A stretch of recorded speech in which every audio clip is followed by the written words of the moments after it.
share. Silakan Anda siapkan kertas dan peralatan gambarnya ya.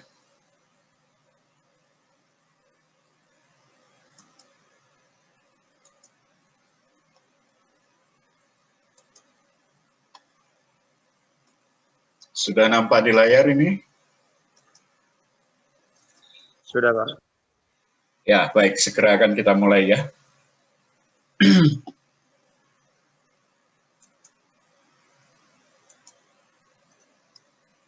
Nah, kalau diperhatikan gerakan dari fibra mekanisme ya, atau mekanisme penghubung, ya kurang lebihnya seperti ini.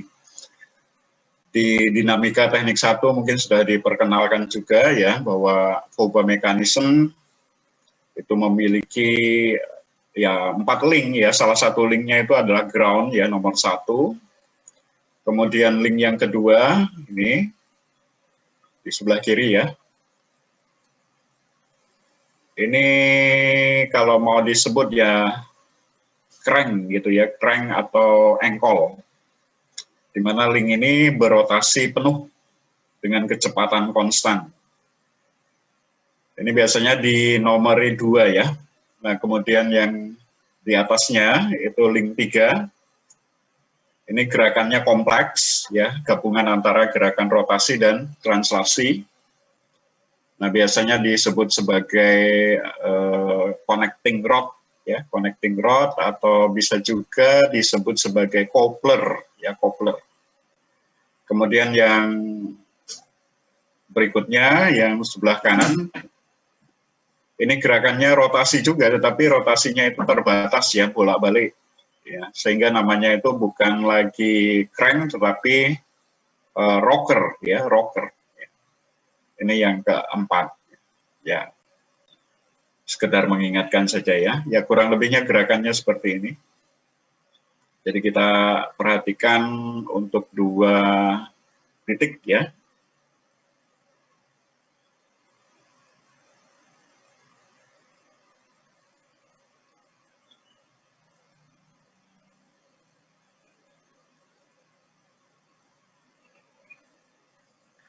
Ya, titik-titik atau lingkaran-lingkaran kecil ini menunjukkan posisi titik ini ya pada waktu-waktu tertentu. Nah, Anda perhatikan untuk yang titik di sebelah kiri ya. Ini tadi kan link 2 ini berotasi penuh dengan kecepatan konstan.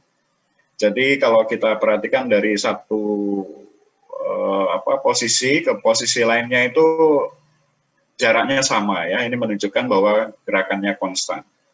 Nah, sementara yang link 4 ya, yang ditunjukkan oleh salah satu titiknya di ujung, itu Anda perhatikan bahwa posisi titik-titiknya sudah tidak istilahnya jaraknya itu beda-beda ya. Ada yang rapat, misalnya di sebelah kiri dan kanan ya, jadi batas gerakannya itu ini sudah sangat rapat. Ini menunjukkan bahwa kecepatannya itu kecil ya, terutama di ujungnya ini kecepatannya sama dengan 0. Nah, tetapi di bagian tengah, ini Anda perhatikan bahwa titiknya itu jaraknya itu sudah mulai renggang ya. Renggang, semakin ke tengah semakin renggang ya. Paling renggang itu di tengah ya. Itu artinya bahwa kecepatannya paling tinggi ya, terjadi di tengah-tengah. Nah, satu lagi kalau kita lihat untuk link yang 3 ya, yang gerakannya kompleks ya. Itu juga memiliki lintasan yang berbeda dengan kedua titik yang kita perhatikan tadi itu ya. Nah, ini juga Anda perhatikan lintasannya tidak membentuk lingkaran, nah tetapi sudah khas gitu ya. Bukan juga berbentuk elips ya, tetapi ya seperti ini, seperti yang nampak di gambar ini. Dan titik-titiknya, posisi titik pada satu waktu tertentu itu juga beda-beda ya. Ini menunjukkan bahwa titik yang kita tinjau ini memiliki percepatan ya, artinya kecepatannya itu berubah-ubah ya. Ya seperti itu kurang lebihnya gerakan untuk fibra mekanisme. Ya. Ya, baik, untuk persoalan kita akan menganalisis gaya-gaya pada mekanisme 4 batang atau 4 penghubung ini, atau Fobia mekanisme ya. Nah, untuk kasus ini, Fobia mekanisme itu dikenai beban, ya, dua beban. Nah, salah satu bebannya adalah berada di link 3, ya. Di sini ditandai dengan S. Ya, mungkin di sekitar link 3 ini itu ada penghubung lain gitu ya. Ya, bisa berupa batang, bisa juga berupa tali, katakanlah begitu, sehingga membebani link 3 ini ya. Itu kalau misalnya mau diterapkan gitu. Bisa jadi di sini ada tali atau ada link lain yang terhubung ke sini ya. Nah, sehingga ada beban. Ya, katakanlah diketahui bebannya itu S ya. Artinya kalau sudah digambarkan begini, besarnya diketahui, arahnya juga diketahui. Nah, demikian juga di link 4 ini juga dianggap ada beban. Ya, beban ini berasal dari tali atau berasal dari beban yang lain ya, yang besar dan arahnya diketahui, atau P. Nah, kemudian permintaannya, lakukan analisis grafis untuk menggambarkan gaya-gaya yang bekerja pada setiap penghubung, ya, dan torsi pada poros O2. Nah, tentunya di sini ada torsi yang diberikan oleh sebuah motor ya, yang menggerakkan link 2. Nah, ini juga bisa kita hasilkan ya dari analisis gaya ini. Oke, baik, segera akan kita lihat cara penyelesaiannya. Nah, kalau kita perhatikan untuk persoalan ini, bagian mana dulu yang harus kita selesaikan atau kita kerjakan, ya tentunya tergantung kepada di bagian mana gaya itu sudah diketahui besar dan arahnya.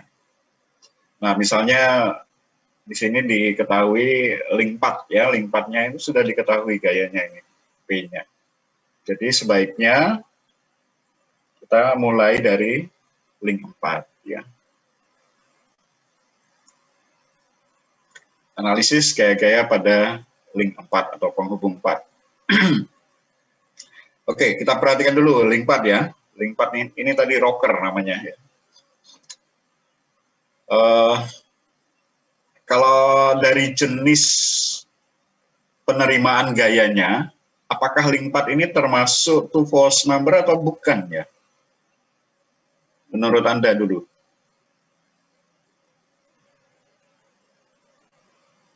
Bukan. Bukan. Kenapa tuh? Alasannya kenapa kok bukan?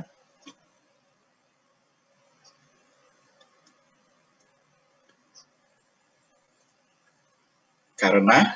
Nggak tahu Pak, tapi bukan Pak. Nggak tahu. Kalau two force member kan artinya menerima dua gaya ya. Hanya menerima dua gaya gitu ya. Di mana dua gaya itu ya mestinya mengikuti aturan kesetimbangan gaya dan momen ya kan.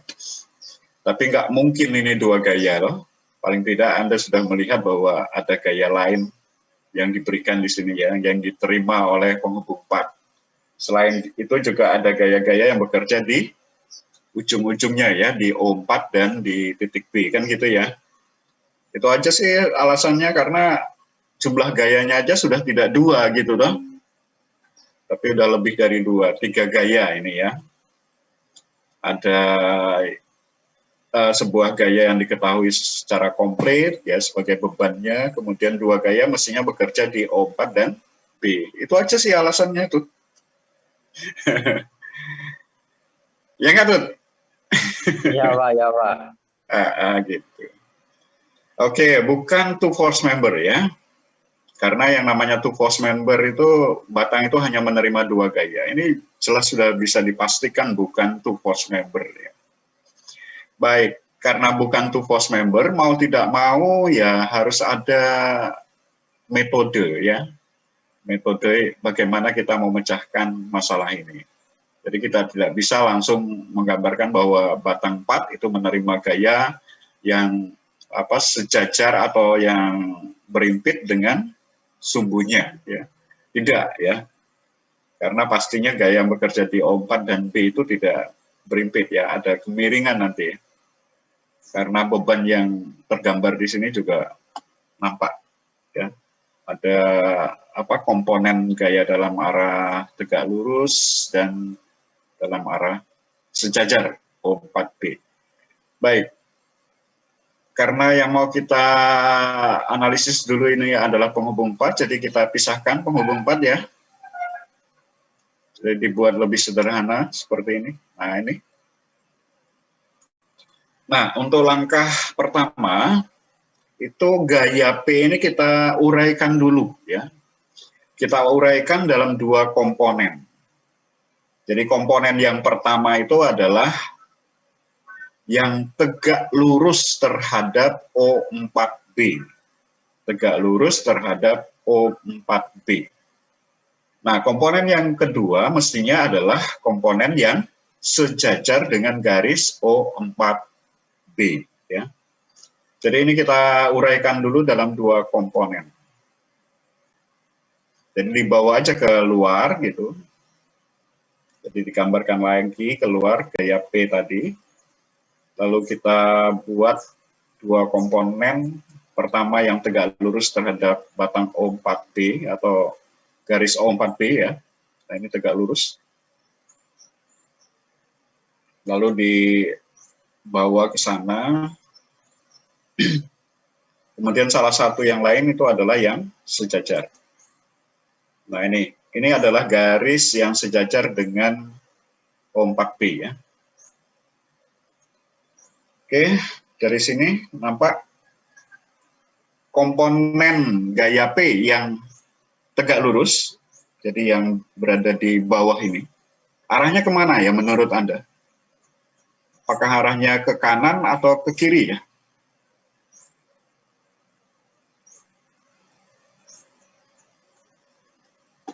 Kiri ya, Pak? Ke kiri, yakin ya? Yakin. Oke, yang ini? Yang satunya, yang komponen yang sejajar dengan O4B atau yang nanti kita pasang di sini. Arahnya kemana? Ke bawah atau ke atas? Atas nggak sih, Pak?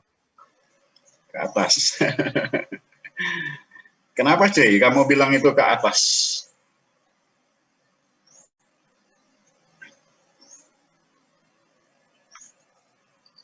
Kan itu soalnya yang 2 udah ke bawah semua nggak sih? Oke, gitu ya. Pilih. Kalau Putut tadi apa tuh? Ke bawah, Pak. Ke bawah. Ya kan, sekarang jawabannya sudah bervariasi. Tuh. Ada yang mengatakan ke atas, ada yang mengatakan ke bawah. Ingat loh ya, dalam menggambarkan sebuah segitiga gaya ya, atau bukan hanya segitiga gaya sih, juga poligon lah, poligon gaya. Yang akan kita maksudkan di situ tuh apa gitu ya. Nah, ini tadi kan sebetulnya kita menguraikan P ya, menguraikan P. Artinya apa? Bahwa kedua gaya yang lain yang hasil penguraian tadi itu kan kalau dibalik itu resultannya menghasilkan gaya P, kan gitu ya?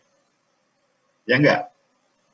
Jadi komponen yang sejajar ini ditambah dengan komponen yang tegak lurus terhadap O4B, itu hasilnya adalah P, kan gitu ya? Nah, sehingga ya mestinya bisa dipastikan bahwa untuk yang sejajar dengan O4B itu arahnya ke bawah ya, arahnya ke bawah. Kemudian yang tegak lurus terhadap O4B mestinya arahnya ke kiri ya. Ya, Mas Putut sudah bisa menangkap dengan pasti ini ya. Ya, untuk yang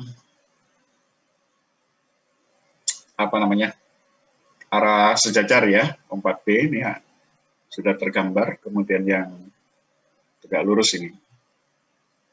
Nah, kalau sudah dapat, kita kembalikan lagi ke gambar mekanismenya ya, atau batang ini.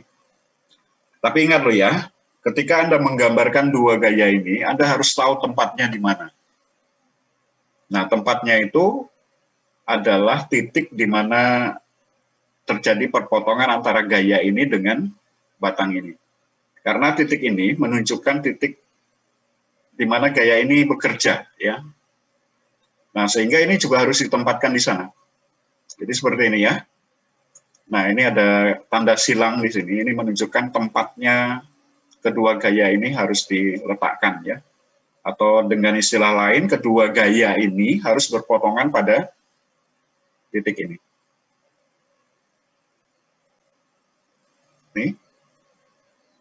Kemudian ini. Ya, kalau digeser boleh ya. Misalnya yang kuning ini, yang sejajar dengan O4B ini Anda geser agak ke atas juga boleh, atau ke bawah boleh. Yang jelas itu garis kerjanya itu berpotongan pada satu titik ya. Ya, tiga-tiganya ini berpotongan pada satu titik. Ini juga boleh Anda misalnya gambarnya agak geser ke kiri atau bahkan ke kiri semua juga boleh ya. Asal titiknya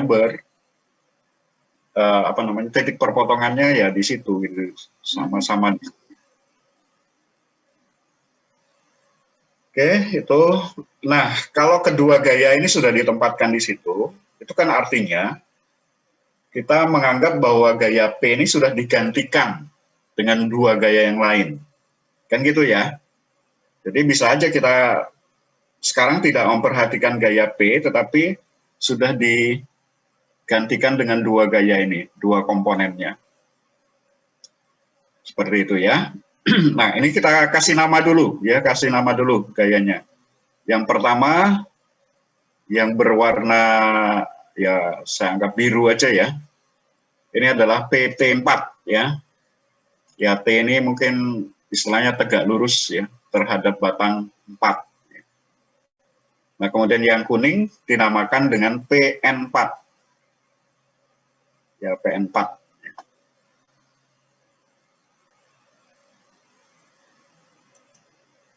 Nah, ini gaya P-nya tadi bisa kita pisahkan gitu ya, supaya tidak mengganggu. Nah, setelah itu, di antara dua ini yang akan kita analisis dulu adalah PT4 ya. Bagaimana gaya-gaya yang bekerja di ujung-ujungnya akibat ada gaya yang tegak lurus terhadap batang O4B ini. Nah, ini mau tidak mau Anda harus ingat dengan metode yang pernah kita bahas pada awal-awal dulu ya, mungkin kuliah yang kedua atau yang ketiga gitu ya, terkait dengan kesetimbangan gaya-gaya atau tiga gaya ya, yang posisinya itu sejajar. Ya. Ketiga gaya itu sejajar. Jadi metodenya sekarang kita gunakan. Ya, kalau Anda ingat, ya kita buat dulu dua buah garis yang sejajar ya. Nah, ini menunjukkan bahwa gayanya nanti, gayanya itu mengikuti garis ini. Atau dengan kata lain, garis kerja dari kedua gaya itu adalah ini. Ya, sejajar gitu ya, sejajar dengan PT4. Ini garis kerjanya. Nah, ini ditandai dengan tegak lurus, artinya kan ya ini tegak lurus terhadap batang O4P, ini juga tegak lurus. Ya, selain itu juga tadi ini PT4 juga tegak lurus ya. Ya, ini adalah garis kerja gaya sebagai pengimbang dari PT4 yang bekerja di ujung-ujung batang ini ya. Nah, setelah itu kita buat garis yang lain yang sejajar dengan O4B. Ya, silakan Anda menggambarnya jaraknya mungkin 2 cm, 2,5 cm juga boleh. atau 3 cm juga boleh ya. Tapi dengan kata lain sebetulnya sembarang, asal betul-betul sejajar ya, sejajar dengan batang ini, atau bisa juga tegak lurus terhadap kedua garis ini.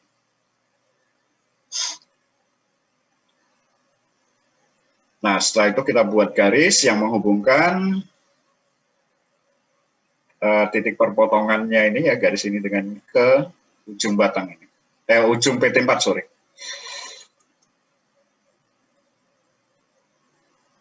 Oke, seperti ini.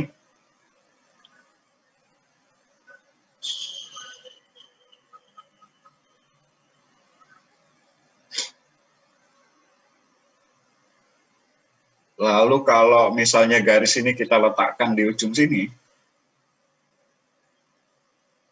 nah, ini nampak bahwa kedua PT4 ini bisa kita pandang sebagai hasil penjumlahan antara dua gaya. Ini kan segitiga juga ya. Jadi gaya ini ditambah dengan gaya ini. Tapi mestinya arahnya yang ini ya, arahnya mestinya ke bawah, kemudian ini arahnya ke kiri.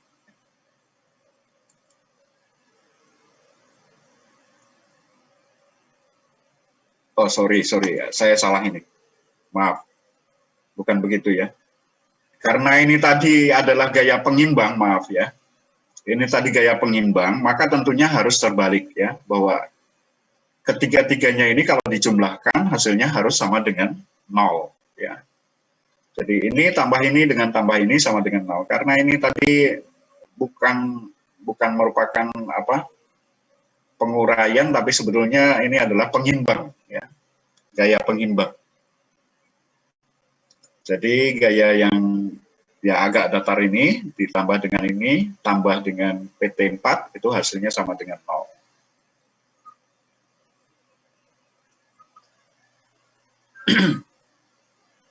Nah, ingat tadi bahwa garis ini adalah garis yang sejajar dengan ini ya.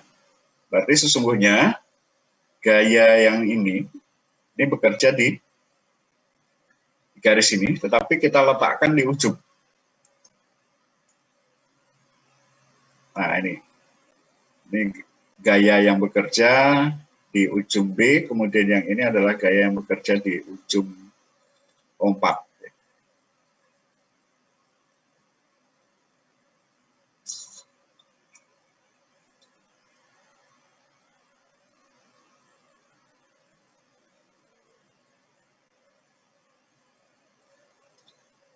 Oke, kemudian sekarang kita melihat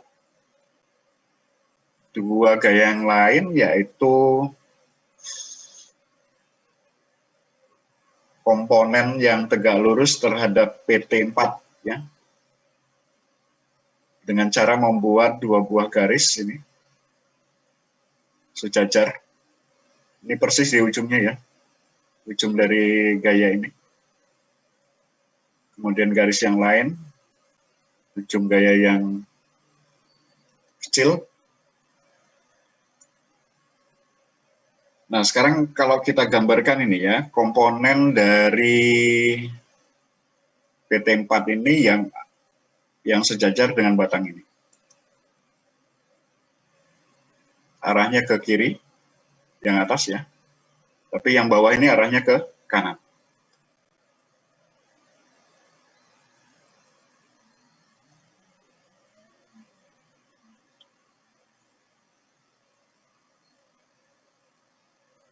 Nah, sekarang Anda perhatikan dua gaya yang kecil ini ya.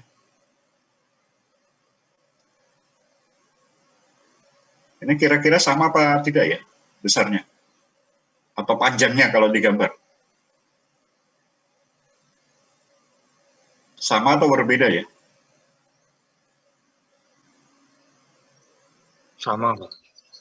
Sama, yakin sama ya? Ya, Mudah-mudahan. kalau panjangnya sama ya, panjangnya sama tetapi arahnya yang berbeda. Arahnya bertolak belakang ya. Ya, mestinya sama karena apa? Karena ini loh, gaya yang di atas misalnya, ini kan komponen yang tegak lurus terhadap PT4 ini tadi loh. Misalnya kita gambarkan di sini. Nah, komponen dari ini kan gambarnya sama. Ini kemudian ditambah dengan yang ini.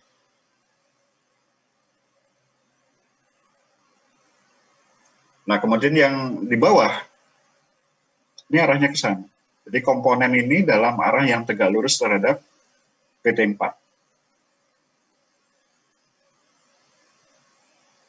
Nah, mestinya kan ada dua komponen ya. Satunya ini, kemudian ditambah ini kan. Gitu. Nah, kalau dilihat dari segitiga ini ya jelas kalau ini adalah sama ya, panjangnya sama. Karena perimpit toh kalau kita lihat dari sini. Sama ya. Nah, satu komponen yang lain ya mestinya ini.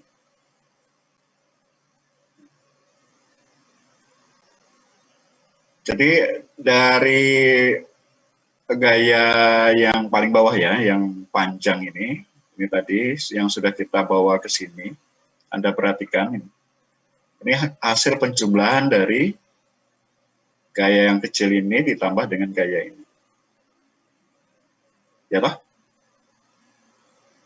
Nah, kemudian yang kedua ini. Ini kan hasil penjumlahan dari dua buah gaya. Ya, yang kecil ini ditambah ini. Hasilnya adalah ini. Nah, karena ada dua gaya yang sama ini, berarti kan tidak mempengaruhi sistem. Ya. Jadi kalau secara menyeluruh kita lihat bahwa ini bisa hilang. Yang tertinggal adalah dua gaya yang lain ini. Jadi dalam arti kata lain ini bisa kita hilangkan diganti dengan dua gaya yang lain. Kan ini dengan ini kan. Demikian juga gaya yang miring ini kita gantikan dengan dua gaya yang lain. Nah, sementara dua gaya yang sama besar dan berlawanan arah itu tidak mempengaruhi sistem. Nah, sehingga sekarang kita peroleh dua buah gaya yang tegak lurus terhadap batang O4 ya, yang merupakan gaya pengimbang dari PT4. Jadi seperti ini.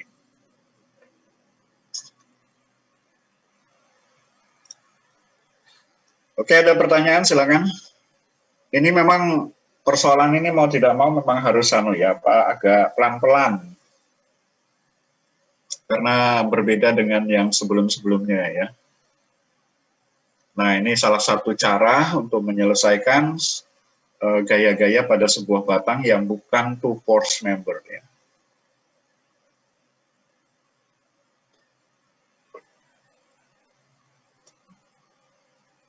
Silakan kalau ada pertanyaan ini.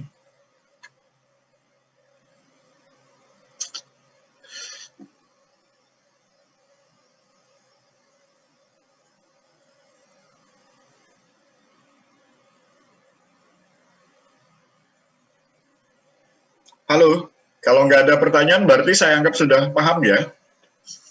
Lagi gambar dulu, Pak. Oh gitu, ya oke. Ya saya tunggulah. Ya sambil menggambar sambil bertanya juga boleh.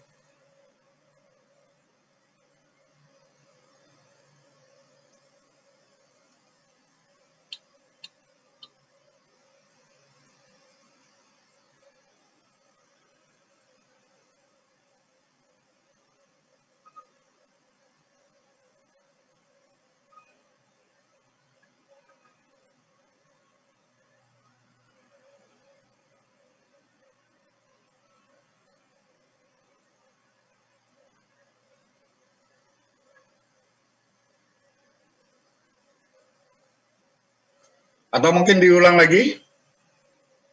Ada yang mengharapkan diulang? Ya Pak, ulang Boleh, Pak. Pak.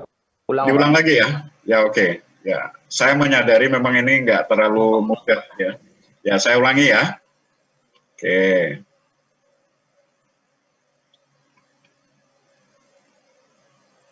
Oke. Langkah pertama sekali lagi menguraikan P ya ke dalam dua komponen. Nah, kedua komponen tersebut salah satunya tegak lurus terhadap O4B. Ya, tentunya yang satunya mestinya sejajar dengan O4B ya. Nah, ini adalah garis yang tegak lurus terhadap O4B, kita bawa ke sana. Ya, di ujung atau di sini juga boleh ya, terserah aja Anda mau menggambarnya di ujung vektor P ini atau di pangkalnya juga boleh. Ya, pokoknya salah satunya di ujung, salah satunya di pangkal gitu aja. Nah, ini tadi yang tegak lurus ya, kemudian yang sejajar ini. Ya. Dan sekali lagi saya ingatkan ketika Anda melihat atau menggambarkan sebuah segitiga atau poligon gaya, itu harus tahu dulu maksudnya untuk apa gitu loh. Apakah untuk mendapatkan kesetimbangan gaya atau untuk mendapatkan apa ya, hasil penjumlahan vektor ya yang terkait dengan resultan gaya. Nah, untuk ini kan tentunya yang terkait dengan resultan gaya ya, kita melihat bahwa kedua gaya yang mau kita hasilkan ini adalah hasil penguraian dari P. Berarti kedua gaya kalau dijumlahkan ya hasilnya P kan gitu. Artinya P itu adalah resultan dari kedua gaya. Nah, oleh karena itu maka bisa kita pastikan karena dua gaya ini merupakan penjumlahan, ya mestinya gaya yang sejajar dengan O4B arahnya ke bawah, kemudian yang tegak lurus terhadap O4B arahnya menyamping. Ke kiri kalau menyamping. Nah, ini bisa dipahami ya. Nah, kalau sudah ya kembalikan ke gambar O4B-nya ya, ke batang 4 atau penghubung 4. Tapi ingat, yang perlu diperhatikan juga penempatannya ya. Jadi, garis kerja dari kedua gaya ini harus memotong satu titik dengan P ya. Ya, titiknya ini ada tentunya adalah ini. Ya, ini yang sejajar atau berimpit, kemudian ini yang tegak lurus ya. Lalu kasih nama PT4 dan PN4. Yang tegak lurus, ini yang berimpit. Oke, karena P ini sudah diuraikan dalam dua gaya, kita bisa mengasumsikan gitu ya, atau menganggap P ini sudah digantikan dengan dua gaya yang lain. Nah, seperti itu. Jadi perhatian kita itu hanya pada dua gaya ini, PT4 dan PN4 yang bekerja di sebuah titik ya, melewati sebuah titik pada batang O4B. Oke, kemudian yang pertama kita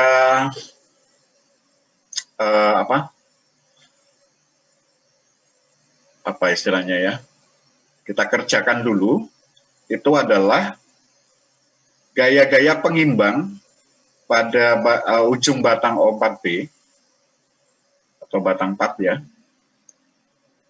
yang sejajar dengan PT4 ya. Nah, ini sebetulnya yang mau kita cari ya.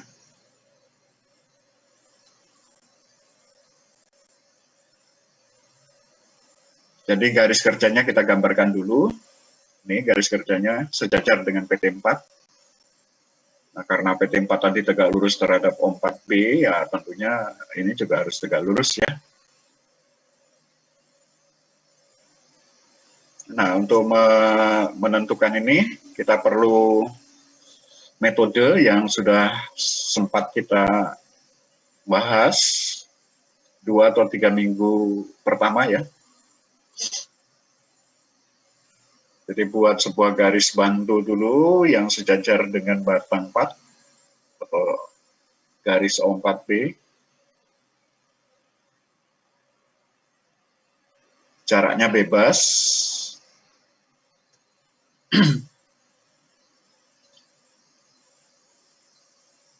Lalu setelah berpotongan kita tarik garis dari titik-titik perpotongannya ke ujung PT4.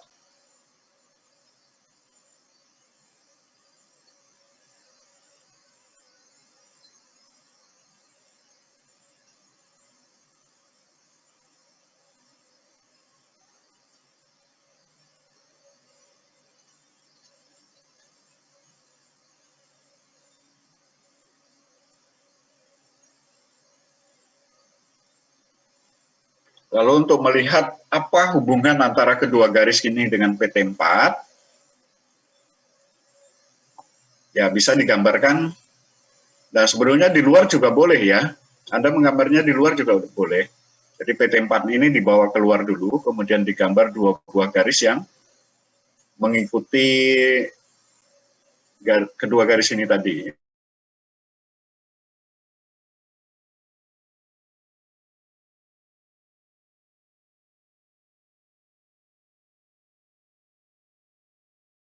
Segitiga tertutup ya.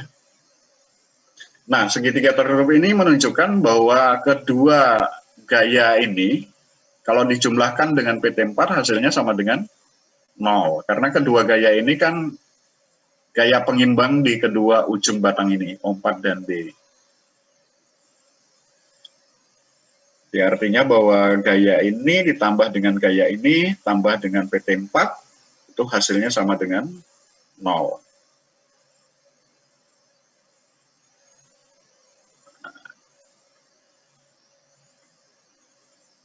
Ini tambah ini hasilnya PT4. Ini tambah PT4 sama dengan 0. Sukanya latah.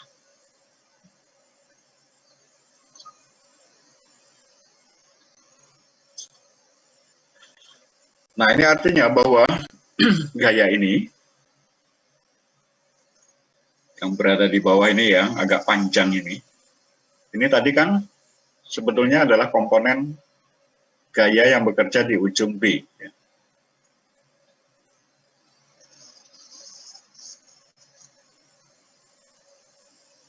Nah, yang ini satunya kerja di ujung O4.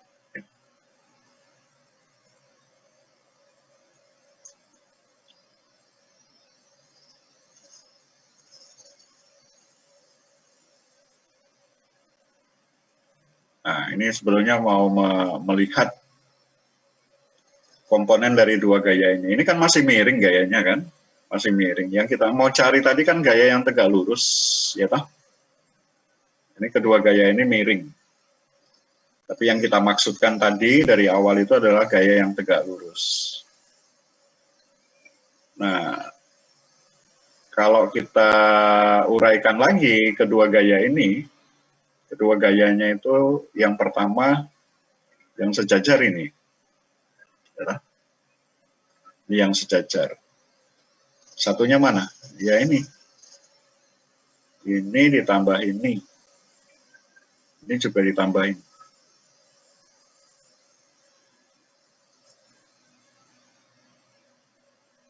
Nah, Anda perhatikan kedua segitiga ini ya.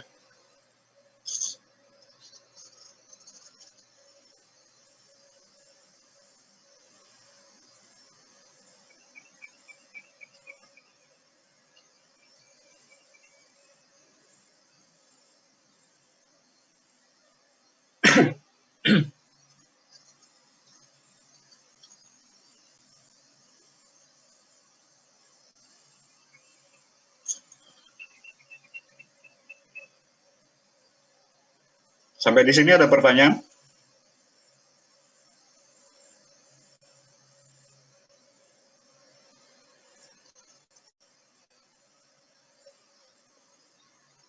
Sampai di sini ada pertanyaan kah? Bisa diikuti nih? Ya, Pak.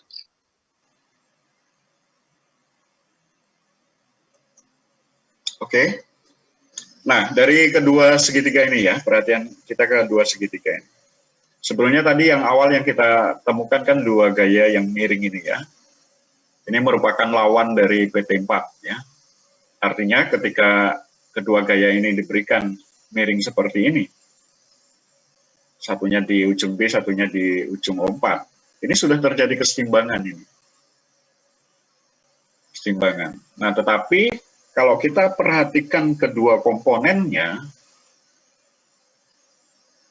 yang pertama komponen yang sejajar dengan O4B, ini ya, dua gaya ini, ternyata kan saling menghilangkan, ya toh?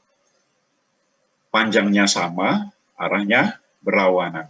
Nah, ini bisa kita lihat di sini. Apa benar panjangnya sama atau berlawanan? Ya, lihat aja di sini. Ini toh. Nih, misalnya arahnya kan ke kanan ini. Jadi, ini tambah ini. Gitu. Hasilnya adalah ini. Nah, sehingga ini bisa kita hilangkan gitu, karena saling berlawanan. Ini ada di sini, ini komponen di sini. Jadi yang tertinggal itu adalah yang tegak lurus terhadap O4B. Ya, sesuai yang kita harapkan.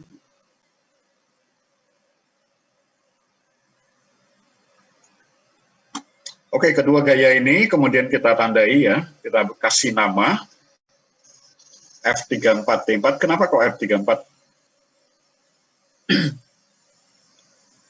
Ya, karena ujung B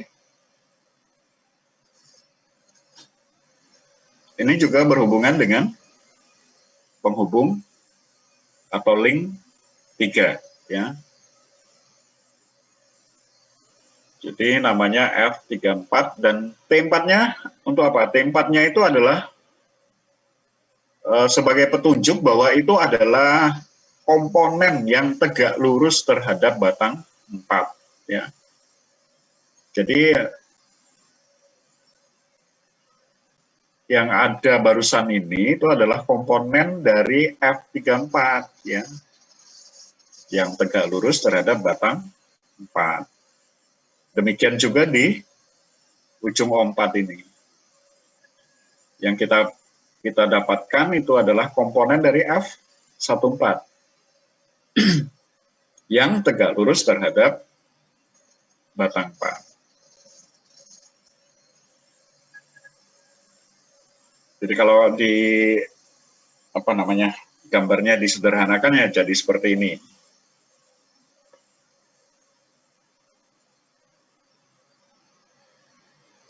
Dan Anda harus sadari bahwa kedua komponen yang barusan kita peroleh ini adalah gaya-gaya pengimbang ya dari PT4 aja loh ya.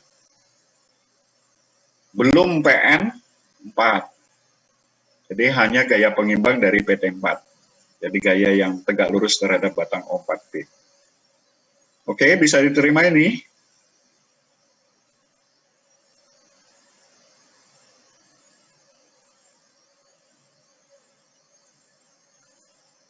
Ini Mas Putut mana nih? Oh, nggak kedengaran suaranya.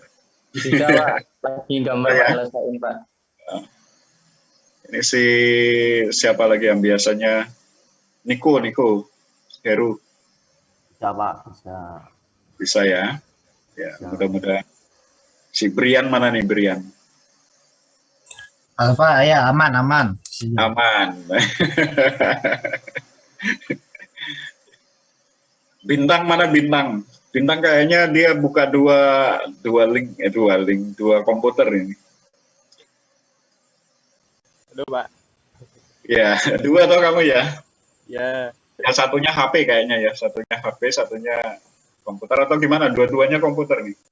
laptop sama HP, Pak, buat ngerekam satu. Oh gitu. Ya nggak apa-apa, Anda rekam nggak apa-apa, nggak masalah. Ya asal bisa mengikuti aja ya. Oke, sekali lagi ingat ya, yang barusan kita peroleh ini tadi itu adalah gaya pengimbang pada kedua ujung batang ini O4 dan B terhadap PT4 saja ya, terhadap PT4 saja.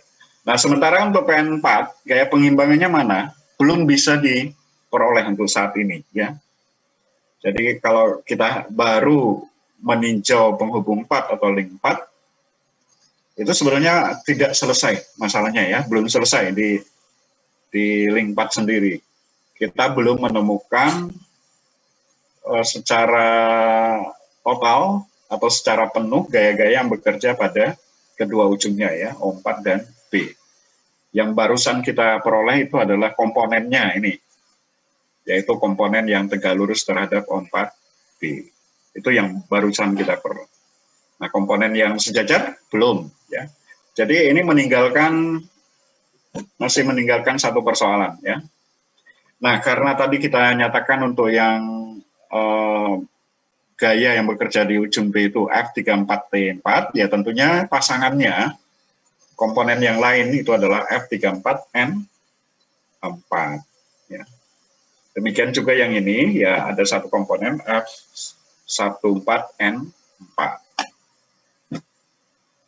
Nah, nanti gaya yang bekerja di kedua ujung batang ini ya mestinya adalah hasil penjumlahan dari ya komponen-komponennya ini ya. Jadi seperti ini. Jadi analisis gaya-gaya pada penghubung 4 ini menyisakan gaya-gaya F14N4 dan F34N4 yang berada di atas ya, yang sejauh ini belum bisa ditentukan. Oke ya. Tapi pasti bisa ditentukan ya setelah kita meninjau penghubung yang lain. Baik, sekarang kita lanjut ke penghubung 3 ya, atau link 3.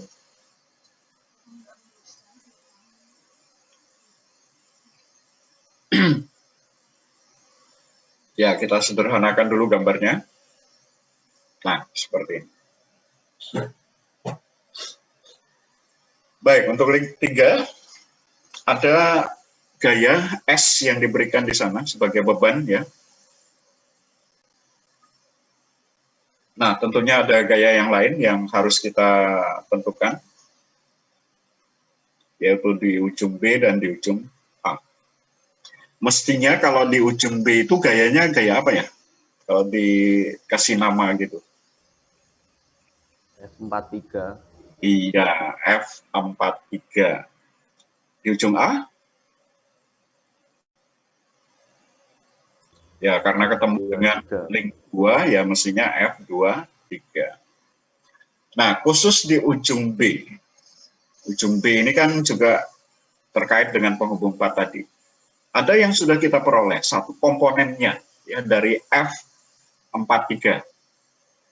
Karena tadi kan kita sudah menghitung F34 ya, untuk komponen yang tegak lurus terhadap link 4. Nah, itu akan kita transfer di sini ya, atau kita gambarkan di sini. Tetapi tentunya dalam arah yang terbalik ya, besarnya sama, arahnya yang dibalik. Nah, tadi kan F untuk yang link 4 ya, F34T4 kan gitu ya. Nah, sekarang menjadi F43T4 dengan arah yang dibalik. Nah, ini. Nah, tadi kan arahnya ke kanan, sekarang arahnya ke kiri. F43T4. Ini komponen dari F43. Salah satu komponen yang lain yang belum kita ketahui adalah ini. Tegak lurus terhadap ini kan. Nah, ini adalah F43N4 yang belum tahu besarnya. Tapi orientasinya udah tahu. Karena gaya ini kan gaya yang sejajar dengan link 4 tadi itu. Jadi F43T4 dengan F43N4 ini ya mestinya ya saling tegak lurus gitu ya. Nah, sekarang Anda perhatikan di sini. Untuk B itu. Untuk A, apa yang bisa Anda lakukan dulu untuk A ini? Apakah Anda tahu garis kerja yang bekerja di A?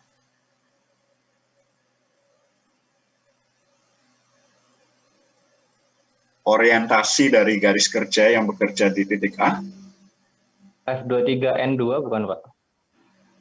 Oh gitu. Mau diuraikan lagi gitu. Atau mungkin dengan istilah lain. F23.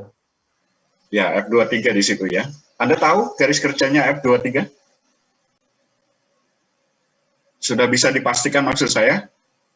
F23-nya? Garis kerjanya? Kemana gitu? Belum ya? Belum. Belum. Karena apa? Karena link 2 itu bukan to host member juga kan? Bukan. Ya, bukan. Karena menerima Terima lebih dari 2 gaya. Lebih dari 2 gaya. tepatnya apa? Link 2 itu selain menerima 2 gaya, juga menerima Torsi. Iya, adanya torsi itu yang menyebabkan link 2 itu bukan to force member ya. Itu ya. Jadi juga nggak bisa digambarkan di sini ya. Belum bisa. Tapi oke, kalau begitu kita kan bisa menyatakan bahwa di A itu ada gaya F23, kan gitu ya. Ada gaya F23. Tapi garis kerjanya itu belum bisa digambarkan. Artinya kan persoalannya kita tahu bahwa di situ ada satu gaya yang hanya diketahui melewati titik A, kan gitu ya. Ini kan semua gayanya kan sudah kelihatan di sini. Nah sekarang Anda perhatikan betul-betul ya kasusnya sekarang.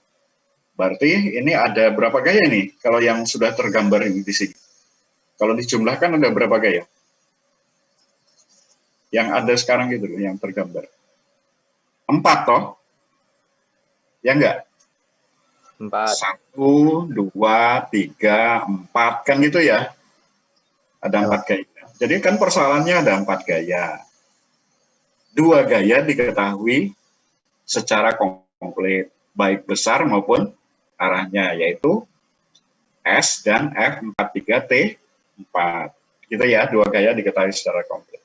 1 gaya, itu kita tahu garis kerjanya, kan gitu ya. Nah, 1 gaya yang lain, kita hanya tahu bahwa gaya itu melewati titik A, kan gitu ya. Jelas kan? Nah, kalau persoalan ini kan Anda bisa memecahkan kan? Karena beberapa kasus yang kita selesaikan sebelumnya, ya ini ada ini kasusnya kayak gini. Benar nggak? Mas Berarti Niko? saya cari resultan dulu ya Pak ya? Cari resultan dulu. Ya terserah, boleh. Boleh. Tapi prinsipnya gimana sebetulnya? Ada 4 gaya ini.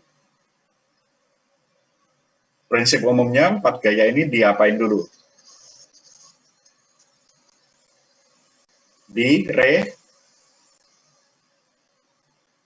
Reduksi, dikurangi gitu menjadi persoalan 3 gaya atau 2 hanya gaya. atau 2 gaya. Nah nanti jatuhnya ke resultan gitu loh. Ya tapi pada dasarnya ini kan kita mereduksi persoalan 4 gaya ini menjadi 3 gaya atau 2 gaya. Oke, kalau gitu gimana caranya awalnya? Ya sambil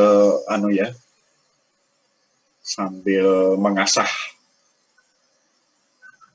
pikirannya. Jadi mestinya pertama gimana? Mas Niko?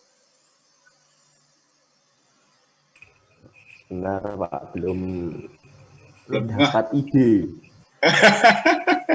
belum nggak. Mestinya Putut yang tahu ini. Mana tuh? Bikin itu Pak, gambar apa gaya S terus disambung sama gaya F43 kan udah tahu besarnya Pak. Nanti tinggal ditarik buat bikin 3. Iya, iya. Artinya kedua gaya yang diketahui secara komplit ini akan kita jadikan satu gaya dengan menetapkan dulu perpotongan kedua garis kerjanya, kan gitu ya. Jadi mendapatkan titik perpotongan antara kedua gaya ini. Gitu ya. Oke. Jadi S dengan F43T4 itu kita akan jadikan satu gaya yang kita nyatakan sebagai resultan tadi itu kan. Nah ini. Jadi kita tetapkan dulu titik perpotongannya ya. Kenapa harus ditetapkan titik perpotongan? Ya untuk menentukan posisi dari resultannya tadi kan gitu ya. Berarti resultannya lewat titik perpotongan itu ya Pak? Iya harus. Itu yang harus gitu. Yang harus dijaga itu malah justru itu. Ya sama halnya dengan persoalan di link 4 tadi itu toh.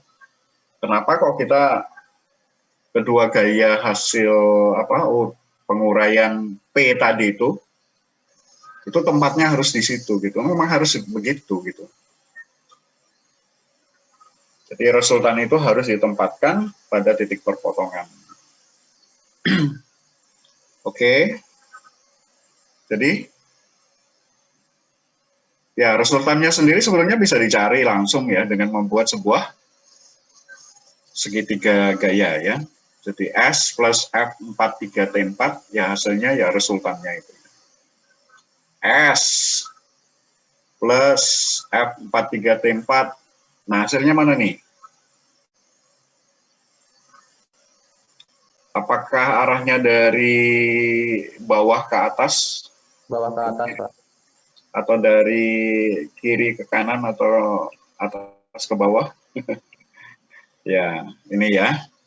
Nah, ini adalah resultan dari S plus F43T4. Nah, ini kan sebetulnya sama dengan menggantikan dua buah gaya. F43T4 menjadi satu gaya yang berwarna hitam.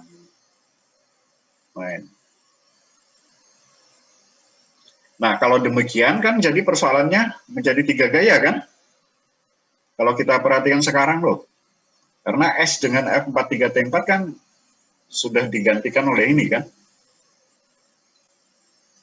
Nah, tiga gaya, ini satu ya toh, resultan. Kemudian ini satu, ini satu. Nah, Anda bisa langsung sebetulnya ini melihat tiga buah gaya ini. Tinggal bawa ke sana, titik perpotongannya dapat, kemudian garis kerja dari gaya yang bekerja di A, F23 tadi sudah kita peroleh.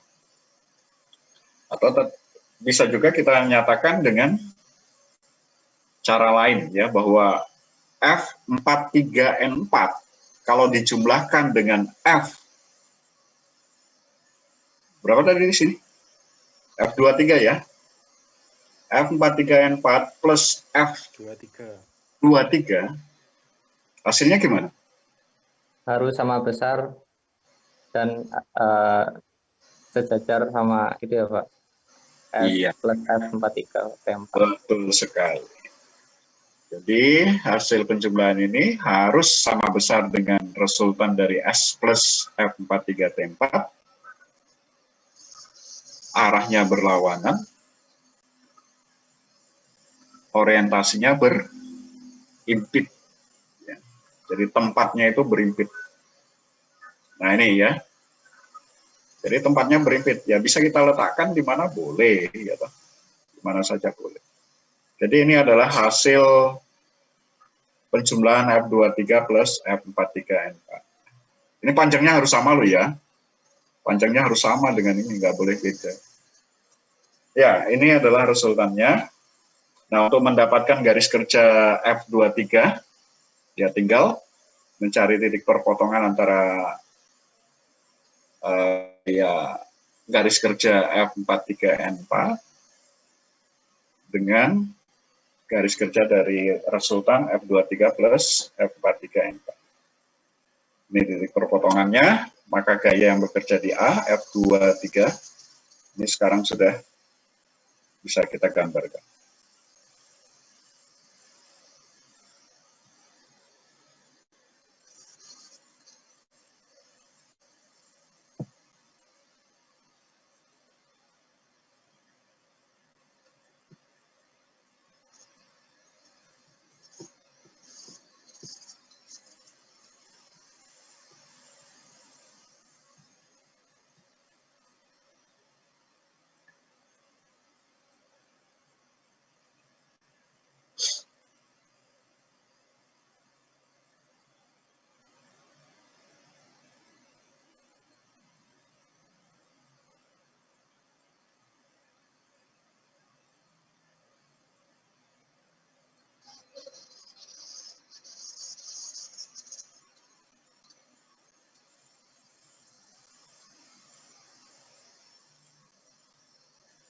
Oke, sampai di sini apa ada pertanyaan? Ya, saya berharap Anda semua ikut ya, ikut menggambarkan ini juga ya.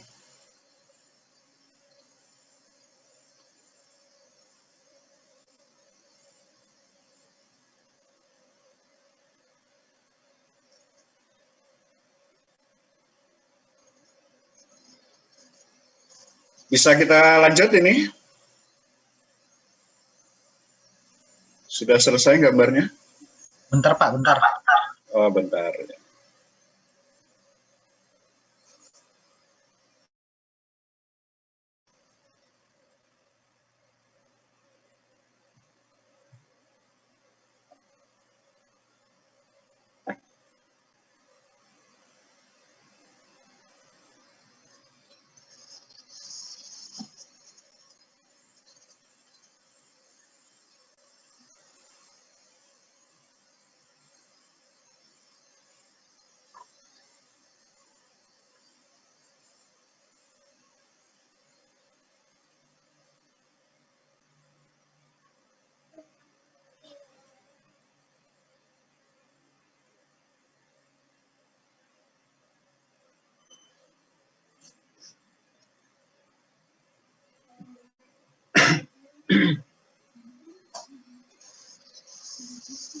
Oke, sudah ya.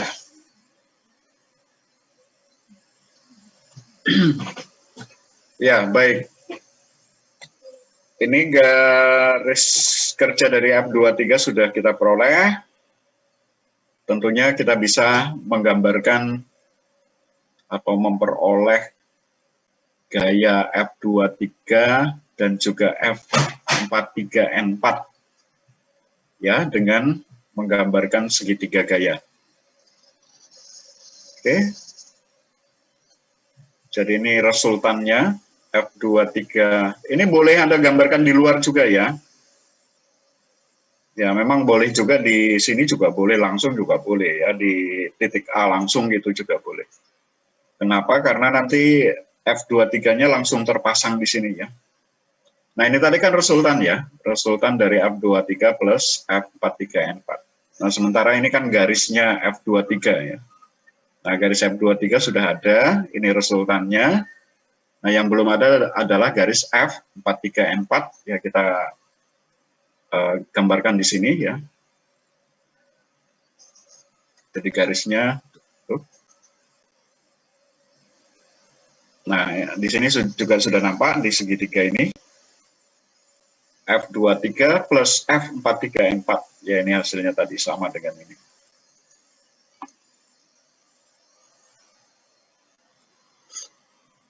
Oke, sekarang udah kelihatan ini hasilnya. F23 di sini udah terpasang, kemudian F43N4 tempatnya di mana ini? Ya, mestinya di titik B ya. Ya, ini kan sini tempatnya. Jadi dipindah. Nah, inilah F43N4.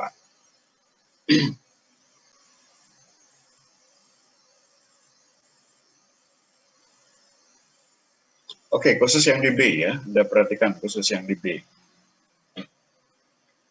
Salah satu komponen gayanya itu adalah F43T4 sudah diperoleh dari sejak awal tadi.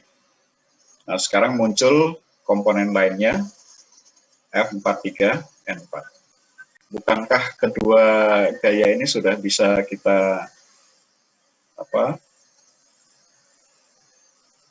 kita lanjutkan untuk menghasilkan F43.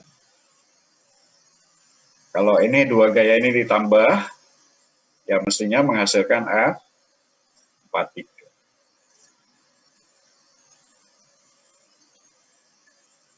Ya, inilah F43.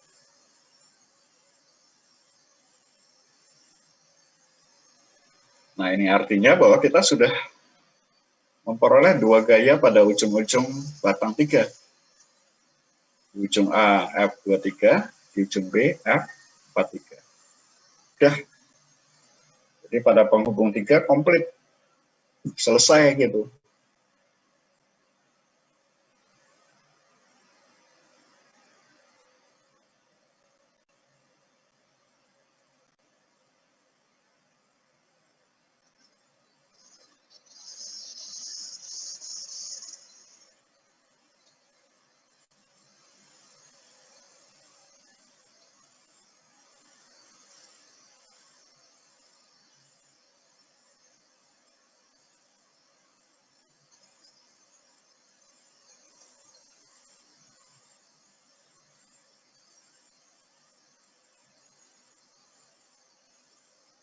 Oke.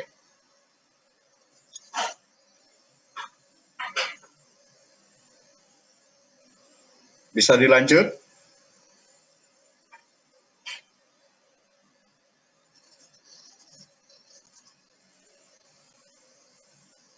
Nah, kalau disederhanakan hasilnya kayak gini nih.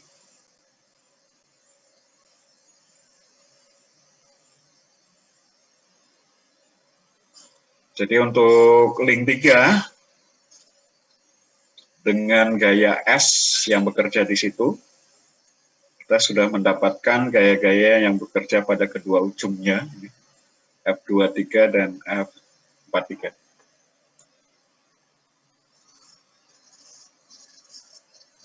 Nah, mungkin kita kan juga perlu bukti ya, apa benar ketiga gaya ini memenuhi persamaan setimbangan gaya dan memenuhi persamaan setimbangan momen.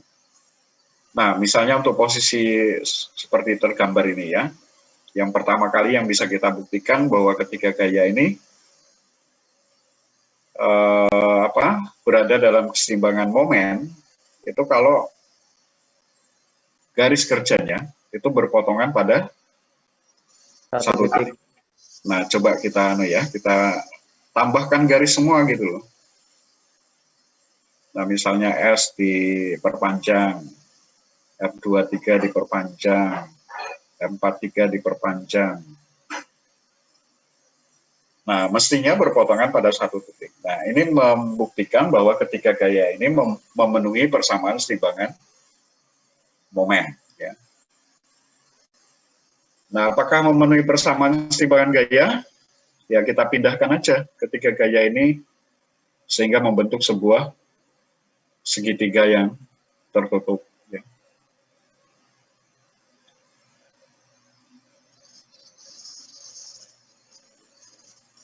Ini tadi ya, menunjukkan terpenuhinya kesetimbangan momen pada penghubung tiga. Nah, sekarang kita lihat kalau ketiganya kita gambarkan untuk membentuk sebuah segitiga ya. Ini tadi S,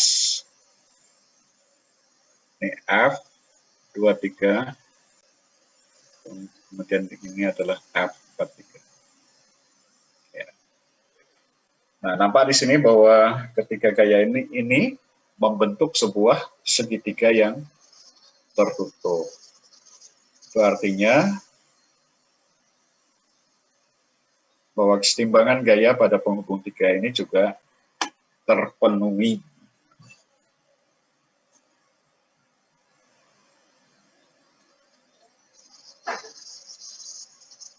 Gitu ya. Tapi dalam menyelesaikan persoalan ini, saya sih tidak mengharapkan Anda untuk membuktikan ini ya.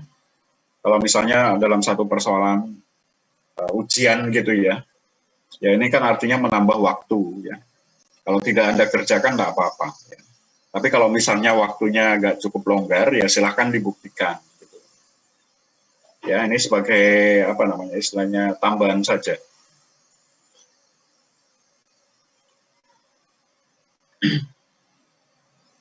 Oke, berarti kan sudah terbukti ya. Nah, gaya-gaya yang bekerja pada penghubung tiga sudah selesai. Padahal tadi yang keempat belum, ya toh, belum selesai. Nah, karena di titik B ini yang terkait dengan penghubung 4 juga sudah ada gayanya, kan mestinya di penghubung 4 bisa diselesaikan sekarang, ya toh. Nah, karena itu setelah ini kita kembali lagi menyelesaikan gaya-gaya pada penghubung 4, ya, yang tadinya masih meninggalkan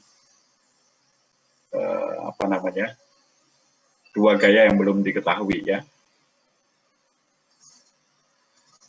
Nah, ini kan gini, penghubung 4 tadi. Nah, sekarang di titik B, itu mestinya sudah bisa diberikan sebuah gaya yang terkait dengan penghubung atau link 3 tadi itu. Ini ya. Nah, ini adalah F34. Ingat tadi F43-nya kan berlawanan arah dengan ini ya.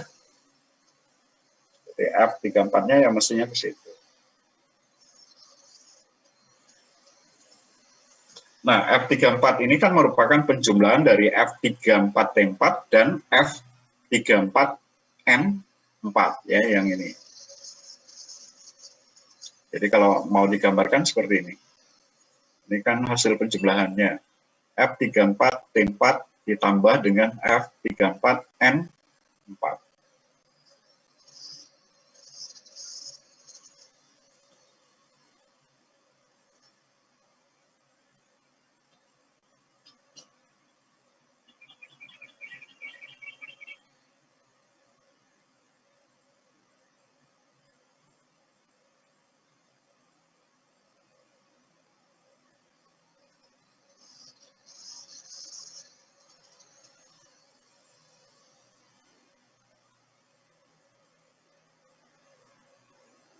Oke. Karena F34N4 ini sudah diperoleh, baik besar dan arahnya, maka tentunya F14N4 yang juga belum kita peroleh, nah sekarang bisa kita hasilkan. Menurut Anda gimana nih? Mestinya ada keterkaitan dengan PN4 ini tadi kan, yang belum kita singgung-singgung ini. Sekarang F34N4 ada. Maka tentunya F14N4 gimana menurut Anda?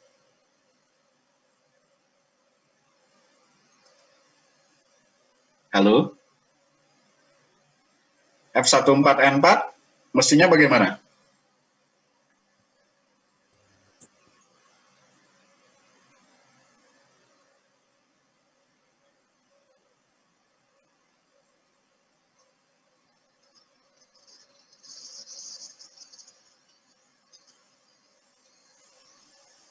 Tegak lurus F14.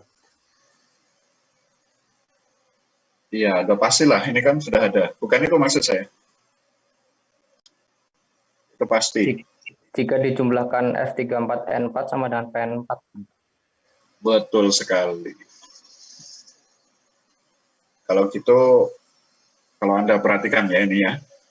Perhatikan panjangnya aja lah. Ini PN4 sepanjang ini. Ke arah bawah ya. Ini F34N4 panjangnya sekian. Lebih pendek ya. Berarti bisa Anda pastikan F14N4 itu arahnya kemana? Ke bawah, terus panjangnya tuh tinggal dijumlah aja Pak, panjangnya F34 sama PN4. Ke bawah. Ini tadi yang Ya, jawab Putut ya? iya Pak. Pakai Pak ya Putut. Iya. Coba lagi Tut. Ke Perhatikan bawah betul. Pak. Ke bawah, yakin ke bawah. Nah kalau ke bawah dijumlahkan gimana? Ini panjangnya udah sekian loh. Ini F34N4 sekian. Ke atas, Pak.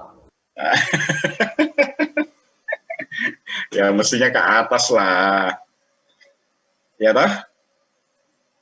Jadi F14N4 kalau dijumlahkan dengan F34N4 kan harus sebanding dengan P4. Ya kan?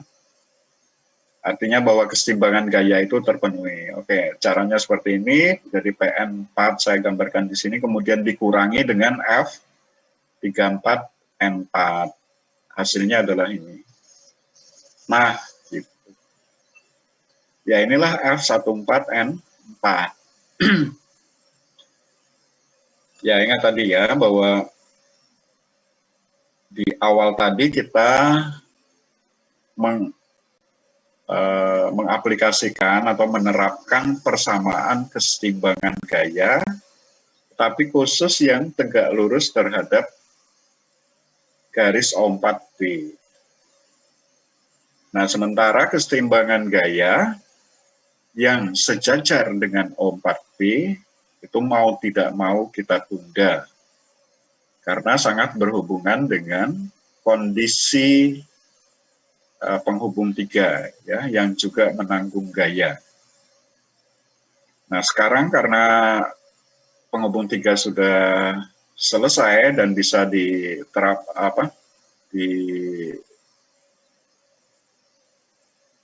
salah satu data di gaya di titik B-nya sudah dapat, maka tentunya gaya yang belum selesai di penghubung 4 itu bisa kita selesaikan sekarang. Ya, oke, ini F14N4-nya ya sudah dihasilkan ya. Anda perhatikan ini kan ini pendek ya, harus sama panjang dengan ini ya, tapi berlawanan arah. Ya, ini kalau dijumlahkan mestinya hasilnya apa nih? F14T4 ditambah dengan F14N4 hasilnya adalah F14 ya. Ya, sekarang udah komplit ini. Karena gaya yang bekerja di O4 dan gaya yang bekerja di B itu sudah kita peroleh.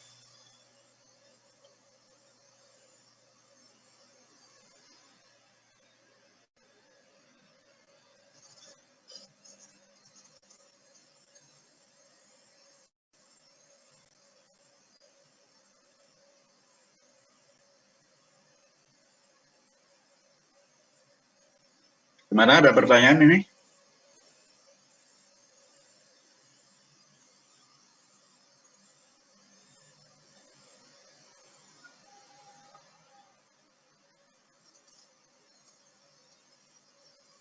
Ya, kalau disederhanakan hasilnya seperti ini ya.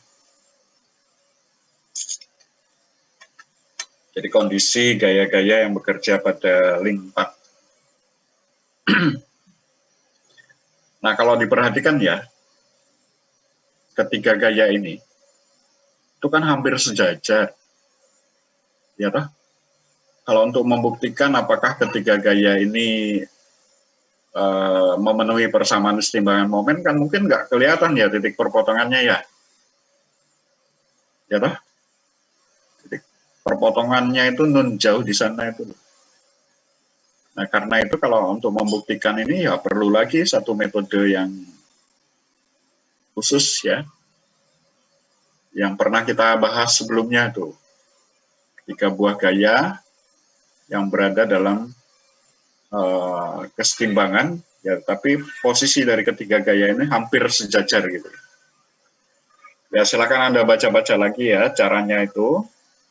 Jadi kurang lebihnya seperti ini ya untuk membuktikannya itu.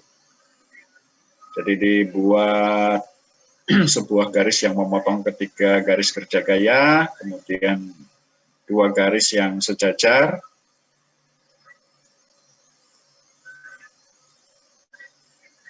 lalu dibuat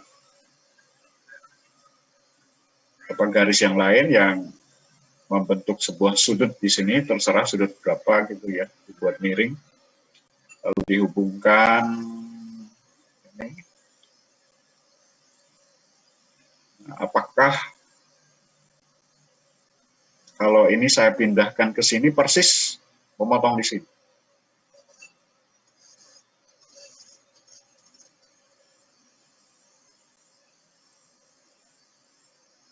Apakah garis yang biru ini yang terbentuk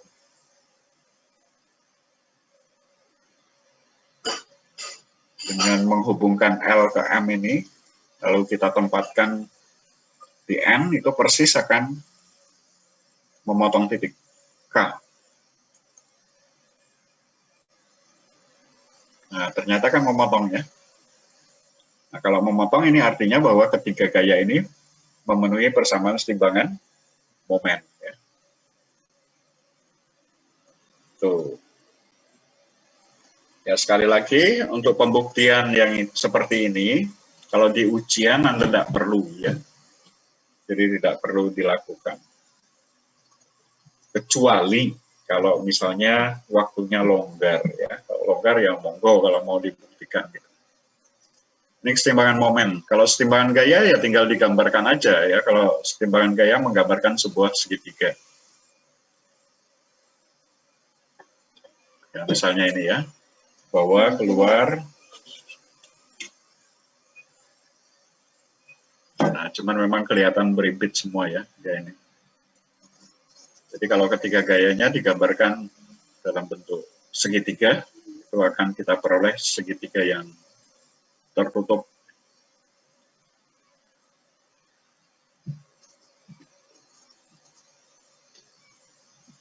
Ya, ini artinya memenuhi persamaan keseimbangan gaya ya.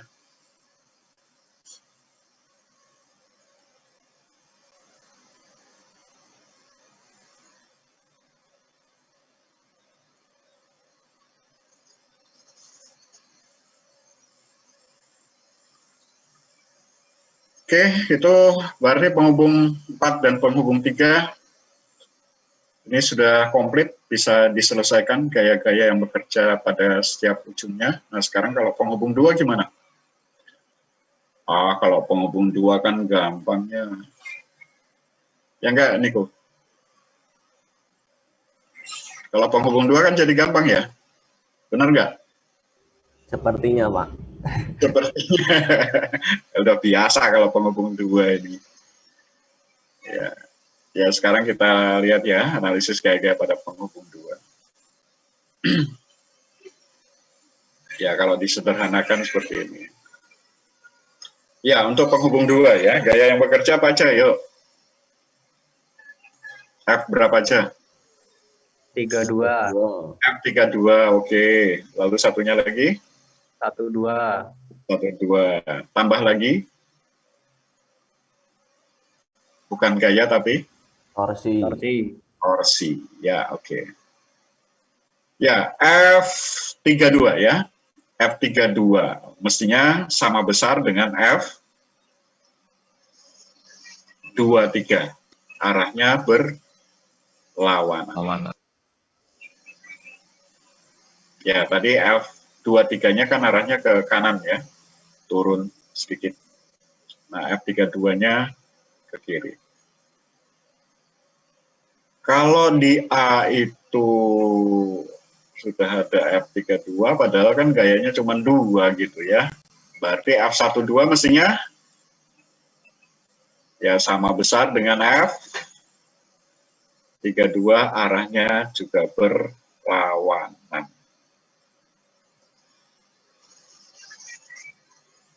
Ya, harus sejajar ya.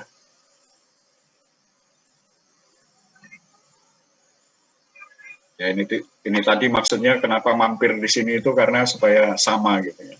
Menunjukkan bahwa ini sama dengan. Ya, inilah F12. Nah, kemudian torsinya itu dihasilkan dari memperkalikan F12 atau F32 dengan jarak tegak lurus ya. Ingat loh ya, jarak tegak lurus bukan panjang link 2 loh ya.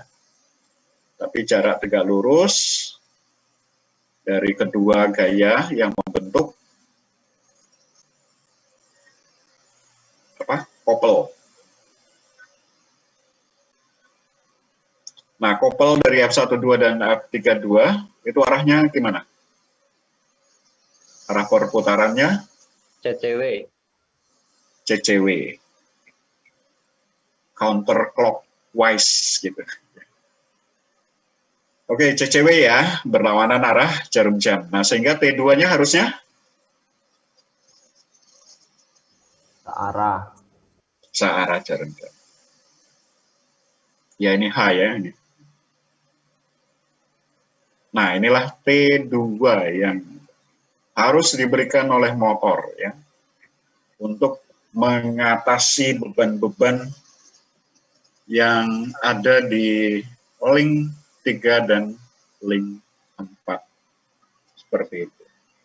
Kalau torsi motornya diketahui untuk menanggung beban itu dan putaran motornya diketahui juga, ya tentunya kita tahu daya yang disediakan oleh motor untuk mengatasi beban yang ada pada link 3 dan link 4 itu bisa kita tentukan ya, besarnya. Seperti itu. Oke, berarti sudah selesai ya. Ya, kalau digambarkan seperti ini, untuk link 2-nya sebagai rangkuman dari hasil-hasil analisis ya, ini sebagai gambaran umum saja ya hasilnya tadi. Untuk link 4, mulai dari link 4 itu ada F14, F34, link 3 ada F43 dan F23. Kemudian link 2 ada F32 dan ada F12. Nah, untuk poligon gayanya mungkin ini memang agak lebih sulit ya untuk digambarkan poligonnya gayanya. Jadi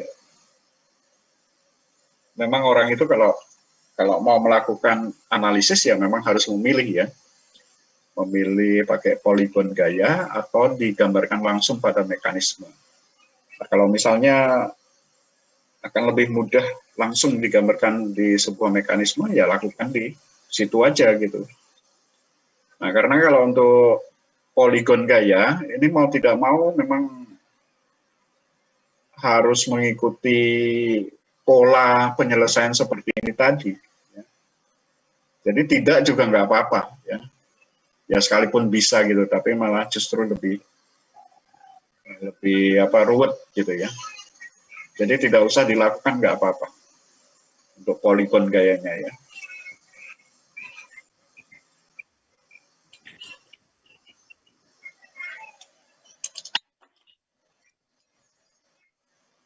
Ya oke, saya kira begitu ya yang bisa saya sampaikan hari ini. Ya memang untuk persoalan yang ini agak lebih ruwet gitu. Jadi silakan Anda pelajari pelan-pelan lagi. Tadi ada yang merekam juga nggak apa-apa, silakan aja Anda pelajari lagi ya. Baik, ini saya tutup. Atau ada pertanyaan dulu sebelum saya tutup ya? Sudah ya? Ada yang mau bertanya nih?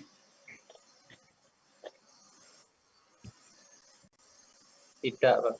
Tidak ya, kalau tidak ya oke, ini saya tutup ya.